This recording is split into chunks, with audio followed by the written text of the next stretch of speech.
Grand parents gift பண்ணலாம்.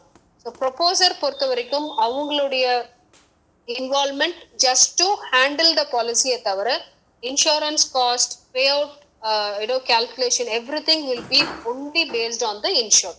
Child இன்சூர்ட்னா அந்த சைல்டோடைய லைஃப் சம்பந்தமான, அந்த சைல்டோடைய ஏஜ் சம்பந்த கால்குலேஷன் ஆகும், ரைட்?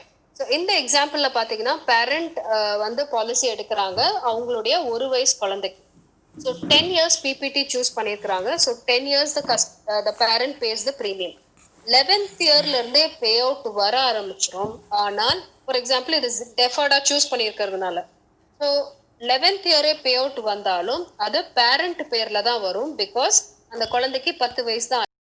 18 வயசு வரைக்கும் அவங்க பேர்ல நம்ம கொடுக்க முடியாது. அதனால 18 வயசு குழந்தைக்கு ஆகிற வரைக்கும் பேரண்ட் பேர்ல தான் பே அவுட்ஸ் நம்ம பே பண்ணிட்டு இருப்போம். பேரண்ட் வெயிட் பண்ணி தான் 18 வயசுல தான் பே அவுட் வரும்ன்றதெல்லாம் கிடையாது. we will start it and that's the beauty of this plan. இதே நீங்க கேஷ் ஃப்ளோ எடுத்தீங்க, நம்ம கேஷ் ஃப்ளோ பிளான்லயே பாத்தீங்கன்னா இதே மாதிரி சிச்சுவேஷனாக இருந்தால் கஸ்டமர் வந்து டெஃபினட்டா 20 இயர்ஸோ எக்ஸாக்ட்லி 20 இயர்ஸ் பே பண்ண வேண்டியிருக்கும். இல்லை 25 இயர்ஸ் டேர்ம் சூஸ் பண்ணிக்கலாம். ஸோ ஆப்ஷன்ஸ் அது 2 தான் நம்ம கொடுக்க முடியும். ஏன்னா குழந்தை வயசு 1 வயசு தான் இருக்குன்றதுனால. பட் இங்கே அப்படி இல்லை. ஈவன் 5 பே கொடுக்கலாம், 8 பே கொடுக்கலாம், 10 பேவும் கொடுக்கலாம், 12 பேவும் கொடுக்கலாம். பட் பிபிடி முடிஞ்சதுக்கு அப்புறம் பே அவுட் ஸ்டார்ட் ஆயிரும். குழந்தை மைனராக இருந்தால் பேரண்ட் பேர்ல ஸ்டார்ட் பண்ணிட்டு குழந்தை மேஜர் ஆகும்போது அவங்க பேர்ல ஷிஃப்ட் பண்ணிடுவோம். Right? So that's how this plan excellently works. Wait பண்ணி தான் எடுக்கணும், லாங்கர் டேர்ம் தான் எடுக்கணும் அப்படின்றது கூட கிடையாது. Very comfortably a parent can pay. Now how this works is parent initially வாங்குறாங்க, who is the first generation. Later 18 years ஆனதுக்கு அப்புறம் child பேர்ல pay out கொடுக்கிறோம். So that is the second generation. அவங்க மெச்சூரிட்டி 99 years வரைக்கும் இருந்து வாங்கி ஜெனரேஷனே கையில வாங்கிருது. இல்ல டுடே சினாரியோ 99 இயர்ஸ் வரைக்கும் மேபி லைக் 85ல அவங்க இறந்து போறாங்க அப்படின்னா 85th இயர் இறந்து போகும்போது கொடுக்கக்கூடிய டெத் கிளைம்ல என்னென்ன இன்க்ளூடடா இருக்கும்? 10 times the premium plus that small formula calculated amount plus terminal bonus அது வரைக்கும் ஆட் ஆயிருந்திருக்கும். ஸோ அதையும் சேர்ந்து அவங்களுடைய தேர்ட் ஜெனரேஷன் பேர குழந்தைகளுக்கு போகுது. ஸோ பேரண்ட்டுடைய பேரண்ட் குழந்தைகளுக்கு அந்த கிளைம் அமௌண்ட் போகுது. ஸோ ஒரு லீகசி விட்டுட்டு போற மாதிரி, ஒரு அடுத்த ஜெனரேஷனுக்கு ஒரு சொத்து விட்டுட்டு போற மாதிரி. இதுக்கான கான்ட்ரிபியூஷன் அந்த சைல்டு பண்ணல, அவங்க பேரண்ட் பண்ணியிருக்காங்க. ஸோ அதனால்தான் 3 generation ஒரு கிஃப்டிங் அப்படின்ற கான்செப்ட்ல இந்த பாலிசியை வந்து நம்ம பிச் பண்ணலாம். I will show you with an illustration.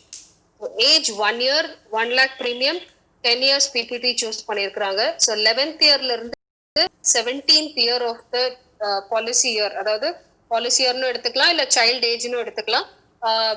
17 வயசு வரைக்கும் பே அவுட் பேரண்ட் கையில போகுது. 18 இயர்ஸ்ல இருந்து குழந்தை பேர்ல நம்ம பே அவுட்டை பே பண்றோம். Amount nothing differs because every calculation is based on the child's age right from the beginning. அது குழந்தையோட 99 வயசு வரைக்கும் கண்டினியூ ஆகுது. இதுல ஃபேமிலி இன்கம் பெனிஃபிட் ஆட் பண்ண முடியுமா? நோ, பிகாஸ் 18 வயசு குழந்தை பேர்ல எடுக்கும் போதே 18 இயர்ஸ் ஆயிருந்தா maybe they can add it. But அவங்க ஸ்டூடெண்டா இருக்காங்கன்ற ப்ரூஃபை காமிக்கணும், அப்போதான் ப்ரொபோசர் கான்செப்ட் வரும். If in case the son is working, then அவங்களுக்கே ஒரு இன்கம் இருக்கும்போது ஆப்வியஸ்லி இந்த ஆப்ஷன் வராது. ஃபர்ஸ்ட் நம்ம பேசினவங்க இல்லையா, ஹோல் லைஃப் ஆக்டிவ் இன்கம், அது மாதிரி அவங்க இண்டிவிஜுவல் பேர்ல அவங்களே ப்ரொபோசரா இருக்கணும், அவங்களே ப்ரீமியம் பேயரா இருக்கணும். Right? So that is how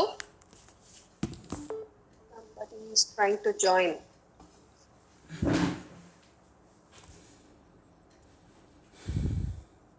Right. You can see that in the parent 10 லட்சம் ரூபாய் சேமிக்கிறாங்க அவங்க குழந்தைக்காக. ஆனா அவங்க லைஃப் டைம்க்கு அவங்க பெனிஃபிட்ஸ் எல்லாம் ரிசீவ் பண்ணினால் கிட்டத்தட்ட 3,18,00,000 அவங்களுக்கு சேவிங்ஸ் ஆகுது. Right? So that's a huge gift that a parent can leave for the child. இந்த மாதிரி பிச்சிங் நம்ம பண்ணும்போது definitely it will attract. I hope உங்களுக்கு அந்த நியூஸ் ரீச் ஆயிருக்கும்னு நினைக்கிறேன். கோயம்புத்தூர்ல 4.5 lakhs premium for 10 years PPT ஒரு கஸ்டமர் எடுத்திருக்காரு.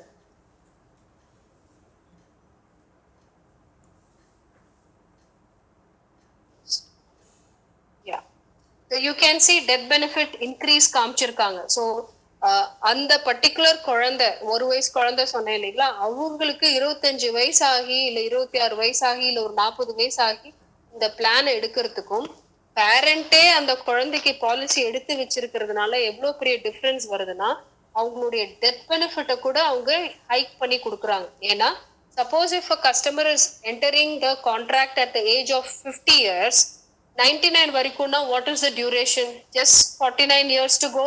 வெரஸ் ஒரு வயசு குழந்தை பாலிசி எடுத்திருக்காங்க அப்படின்னா they have a solid 99 years to go.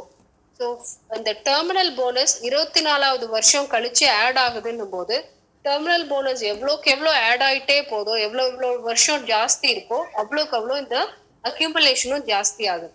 That is why death benefit நீங்க 10 times ப்ரீமியம் மட்டும் இல்லாம, if you see if death happens in age 40, death happens in age 70, death happens at age 80 னா எவ்வளோ increase ஆகுதுன்னு பாருங்க. Because நான் முதலே சொன்ன மாதிரி terminal bonus gives you compounding interest. காம்பவுண்டிங்ல கால்குலேட் ஆகுது. It is not a simple interest calculation. That is why we say நம்ம டெத் பெனிஃபிட்டையும் இங்க ஒரு ஹைக் பண்ணி கொடுக்குறோம். So it is very beneficial to start at a very young age in this plan. These are all Gyan, so I am skipping. So ஒரு grand பேரண்டா அது அவங்களுக்கு ஒரு gifting as a legacy அவங்க பண்ணி வைக்கலாம். And this shows a early income option. இதுக்கு முன்னாடி deferred option பார்த்தோம் இல்லைங்களா, PPT முடிஞ்சதுக்கு அப்புறம் ஸ்டார்ட் ஆச்சு. இங்க early income option சூஸ் பண்ணியிருக்காங்க. Customer is paying 1 lakh for his 1 year old child. So second yearல இருந்தே they start getting the guaranteed income. So second இயர்ல இருந்து குழந்தைக்கு 17 வயசு ஆகுற வரைக்கும் 17வது வருஷம் வரைக்கும் பேரண்ட் தான் ரிசீவ் பண்ணுவாங்க. I can also show you how much amount the parent receives. You can see that about 6,34,000 வந்து பேரண்ட் ரிசீவ் பண்றாங்க. 10 லட்சம் ரூபாய் இந்த பிளான்ல பேரண்ட் கான்ட்ரிபியூட் பண்றாங்க. அவங்க கையில ரிசீவ் பண்ணி குழந்தை பேர்ல பே அவுட் வர வரைக்குமே அவங்களுக்கு 6,34,000 ரூபாய் திரும்பி வந்துருது. ரைட், அவங்க கைக்கே திரும்பி வந்துருது. So that they can reinvest it again for any other purpose. அது இல்லாம பே அவுட் எல்லாம் ஆட் பண்ணி பார்த்தீங்கன்னா the total benefit out of this plan is 2,78 lakhs. So that's how it goes for a person who starts at a very young age. நீங்க இல்லஸ்ட்ரேஷன்லாம் போட்டு pitch பண்ணும்போது ஒரு newly married couple with who has just started their family அப்படின்னும் போது சின்ன சின்ன குழந்தைங்க இருப்பாங்க. 3 இயர்ஸ்க்குள்ள ஒரு இருக்கிற குழந்தை ஹோல்ட் பண்ற பேரண்ட்ஸ் கிட்ட நீங்க இதை பிட்ச் பண்ணீங்கன்னா definitely they would like. Okay, now moving okay, before I move to the third option, any quick questions, doubts?